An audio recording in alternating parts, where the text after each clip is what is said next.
Big pass வீட்ல இப்போ கமருதீன் மற்றும் பார்வதி இவங்க 2 பேருக்குமே ரெட் கார்டு கொடுக்கப்பட்டு இப்போ அதிரடியா வெளியேற்றப்பட்டிருக்காங்க.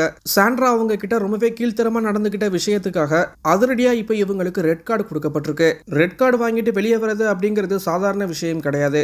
ரெட் கார்டு வாங்கினா அது அவங்களுடைய கெரியருக்கே பாதிப்பு, அவமானம், கெட்ட பெயர் அப்படிங்கறத தாண்டி ரொம்பவே முக்கியமான விஷயமா பினான்சியலா அவங்களுக்கு அது எக்கச்சக்கமான பாதிப்புகளை ஏற்படுத்தும் அப்படிங்கிறது யாருக்குமே தெரியாது. கண்டிப்பா இந்த விஷயத்தை எல்லாரும் தெரிஞ்சுக்கணும். அதாவது பிக் பாஸ் வீட்ல இருந்து ரெட் கார்டு வாங்கிட்டா அது எந்த அளவுக்கு ஒரு மிகப்பெரிய பின் விளைவுகளை ஏற்படுத்தும் அப்படிங்கிறது தான் ஒரு பேரதிர்ச்சியான விஷயமா இருந்துட்டு இருக்கு. அது என்ன அப்படின்னு பார்த்தோம்னா, இப்போ பிக் பாஸ் வீட்ல கமருதீன் மற்றும் பார்வதி இவங்க 2 பேருமே இப்போ 90 நாட்கள் கிட்ட பிக் பாஸ் வீட்ல இருந்திருக்காங்க. இதுல ஒரு நாளைக்கு இவ்வளவு சம்பளம் அப்படின்னு 100 நாட்களுக்கும் இவ்வளவு சம்பளம் அப்படிங்கிற மாதிரி நிர்ணயிக்கப்பட்டிருக்கும். இப்போ ரெட் கார்டு வாங்கிட்டு அந்த ஷோவை விட்டு ஒரு போட்டியாளர் வெளியே போனா ₹1 கூட அவருக்கு சம்பளம் கிடையாது அப்படிங்கிற மாதிரி பிக் பாஸ் விதிமுறைகள்ல சொல்லப்பட்டிருக்கு. ₹1 சம்பளம் இல்லாம தான் அவங்க இந்த பிக் பாஸ் வீட்ல இருந்து எவிக்ட் ஆகி போகணும். இதுல அடுத்த இன்னொரு முக்கியமான விஷயம் என்ன அப்படின்னு பார்த்தோம்னா, சாதாரண மக்கள் ஓட்டு அடிப்படையில எவிக்ட் ஆகி வெளியே வரவங்க பிக் பாஸ் அவர்களை பெருமளவுல கண்ணியப்படுத்தி அவங்களுக்கான ஒரு அங்கீகாரம் கொடுத்து வெளியே வந்து பிக் பாஸ் மேடையில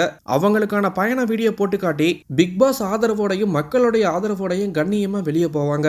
இதோட அவங்க இருந்ததுக்கான சம்பளமும் அவங்களுக்கு கொடுக்கப்படும். ஆனா ரெட் கார்டு வாங்கிட்டு வெளியே போறவங்களுக்கு எந்த ஒரு பிக் பாஸ் சலுகையும் கிடையாது. அதாவது அவங்க வெளியே வரதுக்கு முன்னாடி பிக் பாஸ் வீட்ல இருந்திருக்கும் போது அவங்களுக்கு கிடைச்ச கிஃப்ட் வவுச்சர், டாஸ்க்ல வின் பண்ணி கிடைச்ச பொருட்கள், ஸ்பான்சர்ஷிப் மூலியமா கிடைச்ச பொருட்கள்னு பிக் பாஸ் வீட்ல இருந்து ஒரு குண்டூசியை கூட வெளியே எடுத்துட்டு போக முடியாது. அதே மாதிரி இவங்க வெளியே போகும்போது பிக் பாஸ் இவங்களை கண்ணியப்படுத்த மாட்டாரு. இவங்களுக்கான பயண வீடியோவும் போட மாட்டாங்க.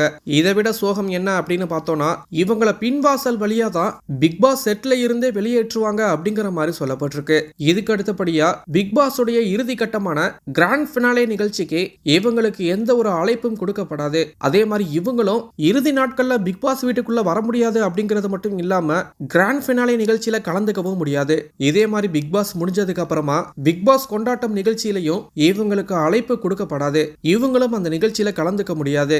ரெட் கார்டு வாங்கியதுனால பிக் பாஸ் சார்ந்த எந்த ஒரு நிகழ்ச்சியிலையுமே இவங்க கலந்துக்க முடியாது. சுமார் 90 நாட்கள் பிக் பாஸ் வீட்ல இருந்துட்டு இருந்த கமருதீன் மற்றும் பார்வதி இவங்க 2 பேரும் இன்னும் ஒரு 10 நாட்கள் மட்டும் செல்ஃப் கண்ட்ரோலோட இருந்திருந்தா அவங்க இவ்வளவு பெரிய பின் விளைவுகளை சந்திச்சிருக்க மாட்டாங்க. இது மட்டும் இல்லாம இருந்த 100 நாட்களுக்கான சம்பளமும் அவங்களுக்கு கிடைச்சிருக்கும். ஆனா அவங்க 2 பேரும் செஞ்ச மிகப்பெரிய தவறுனால அவங்களுடைய சம்பளம் போனது மட்டும் இல்லாம பெருமளவுல அசிங்கப்பட்டு ரொம்ப கெட்ட பெயரோட வெளியே போயிருக்காங்க.